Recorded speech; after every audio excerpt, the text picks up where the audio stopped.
Congratulations on matching to a University of Ottawa postgraduate medical education training program.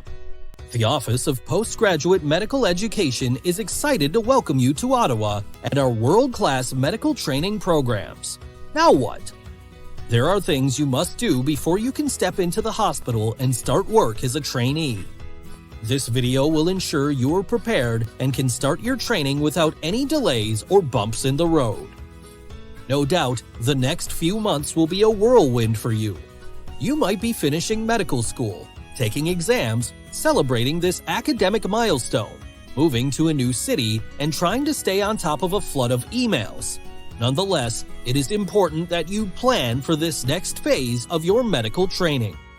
Here are 10 things you need to do before you can start your training.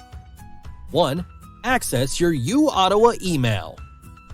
All communication from PGME will be sent to your U-Ottawa email. If you don't check it, you'll miss important information. If you're a resident, this includes information on how to get paid and how to get your PGME fleece. 2. Explore UO Zone.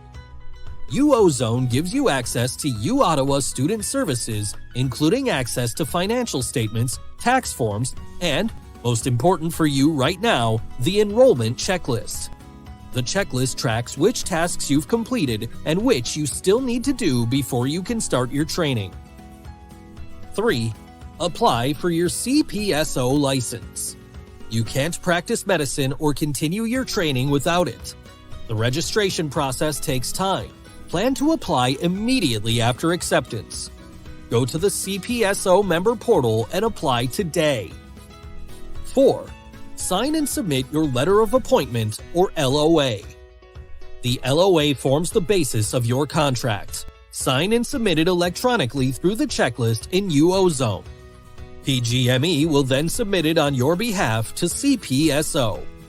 If CPSO doesn't have your signed LOA, they can't issue you a medical license. 5. Become a CMPA member. CMPA membership provides you with liability protection in the event of medico-legal difficulties during your training. Protect yourself. Apply today. You can submit your membership application before you receive your medical license. 6. Get immunized. Protect yourself, your colleagues, and your patients. The Risk Management Nurse Advisor will contact you directly regarding immunization requirements, including timelines. To complete this item on your checklist, submit the Clinical Placement Requirements record. 7. Complete the Vulnerable Sector Screening and sign the Self-Declaration. The VSS is a screen for individuals working with vulnerable people. That's you. It's different than the criminal record check, but if you live in Canada, they can be issued together. The Office of Clinical Placement Risk Management will contact you directly regarding the VSS requirement and timeline. You must sign the VSS self-declaration on the checklist in UO Zone. 8. Start learning. There are a series of online modules that must be completed. Many of these are ministry or hospital mandated, and you won't be able to work in the hospital until you have done them. 9. Commit to upholding the Faculty of Medicine's standards of professionalism.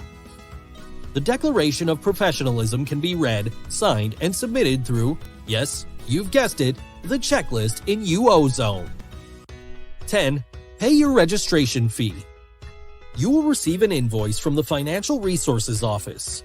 Make sure you pay by the deadline. That's it.